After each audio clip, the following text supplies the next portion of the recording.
नमस्कार, स्वागत आहे आपले व्ही स्टोरी इनसाइट्स या आपल्या आठवणीच्या चॅनलवरती. आपण पाहणार आहोत सवय शिस्तीची. शाळेचा पहिला दिवस होता. घंटा झाली. मुले मैदानावर येऊन आपापल्या वर्गाच्या रांगेत उभी राहिली. आम्ही शिक्षकही रांगेत पुढे उभे राहिलो. सावधान अशी आज्ञा झाली आणि राष्ट्रगीत सुरू झाले. माझ्या वर्गातील काही मुले चुळबुळ करत होती. राष्ट्रगीत म्हणताना शिस्तीत स्तब्ध उभे राहण्याचे महत्त्व त्यांना अजून समजलेले नसावे. राष्ट्रगीत म्हटल्यावर मुले आपापल्या वर्गात जाऊन बसली. पहिल्याच दिवशी मुलांना न रागवता शिस्तीचे महत्त्व कसे पटवून द्यावे याचाच मी विचार करत होतो. मी वर्गात गेल्यावर मुले शांत झाली. एक दोन धीट मुलांनी गुरुजी गोष्ट सांगा असे म्हटले. मी म्हणालो, तुमच्यापैकी कोणी गोष्ट सांगणार असेल तर त्यानं सांगावी. मी आनंदाने ती गोष्ट ऐकेन. सदू उभा राहिला आणि गोष्ट सांगू लागला. एक लहानसं गाव होतं. तिथं एक सुभेदार राहत होते. त्यांनी सैन्यात बरीच वर्ष नोकरी केली आणि आता घरदार सांभाळावं, शेतीभाती करावी म्हणून ते गावी राहायला आले होते. एकदा सुभेदार नेहमीप्रमाणे हंडा घेऊन पाणी आणायला नदीवर गेले. सुभेदारांनी हंडा पाण्यानं भरून घेतला आणि तो डोक्यावर घेऊन ते घराकडे यायला निघाले. सुभेदारांनी दोन्ही हात डोक्यावरील हंड्याभोवती गच्च धरले होते. कसला तरी विचार करत ते चालले होते. रस्त्याला लागूनच शाळेचे मैदान होतं.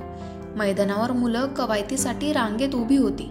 शिक्षक मुलांना काही सूचना देत होते. सूचना देऊन झाल्यावर शिक्षकांनी आज्ञा दिली, सावधान. सावधान हा शब्द सुभेदारांच्या कानावर पडला. त्यांचे पाय चटकन जुळले गेले. डोक्यावरच्या हंड्यावरील हात आपोआपच झटकन सुटले आणि सुभेदार सावधान स्थितीत उभे राहिले. डोक्यावरील हंडा दनदिशी खाली पडला. त्या सरशी सुभेदार भानावर आले. मनातल्या मनात म्हणाले, अरे ही काही सैन्यातील कवायत नाही. सुभेदारांच्या डोक्यावरील हंडा खाली पडल्यावर मोठा आवाज झाला. शिक्षक आणि मैदानावरील सर्व मुले सुभेदारांकडे धावत गेली. शेजारच्या पारावर बसलेला एक माणूस तरातरा पुढे आला. नेमकं काय घडलं याची कल्पना नसल्यामुळे तो म्हणाला, मुलं थोडी खट्याळच आहेत. कुणाची पण थट्टा मस्करी करतात. चला रे पोरांनो, निघा इथून. सुभेदार मात्र शांत होते. सावकाश त्यांनी हंडा उचलला आणि त्या माणसाला म्हणाले, गड्या तू नको मनावर घेऊस. मुलांनी काहीही केलं नाही. पाणी सांडलं पुन्हा आणता येईल. त्यातून झाडांना पाणी घातल्याचं सत्कर्मच घडलं. त्यामुळे मला आनंदच झाला आहे. अरे आयुष्यभर मी सैन्यात नोकरी केली. ती शिस्त, ती सवय माझ्या अंगी पूर्ण भिनली आहे. याची पावतीच आज मला मिळाली आहे. जे मी मिळवलं ते अजूनही मनामध्ये पूर्ण भिनलंय.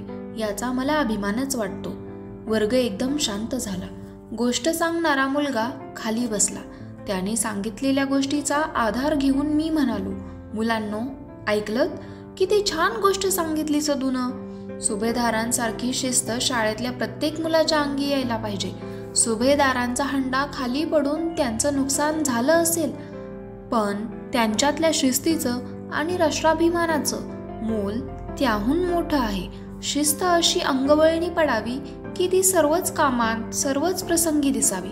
राष्ट्रगीत म्हणताना तर ती दिसायलाच हवी. आपल्या देशाचं राष्ट्रगीत केव्हाही कुठंही सुरू झाल्याबरोबर आपण असू तिथे सावधान स्थितीत स्तब्ध राहिलंच पाहिजे. राष्ट्रगीताचा मान आपण राखलाच पाहिजे. असा हा लेखक बा. तु. कुलकर्णी यांचा पाठ सवय शिस्तीची. 1997 मधील